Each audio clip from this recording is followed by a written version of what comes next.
Hello everyone friends, this is Weller. Today I'll show you how to edit a PDF file on a PC or laptop. For this, open any browser and search for PDF editor. All these options are pretty good.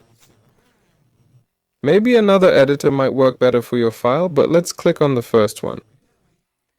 Now let's select our file. Which one should we choose?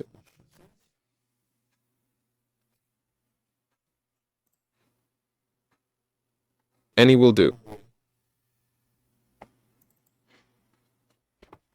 Select the file, wait, and then you can edit it.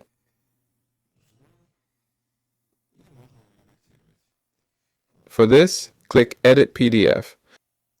Now all the fields available for editing are highlighted. Select the field you need and you can edit it. This was Weller. Like and subscribe to the channel. Goodbye everyone.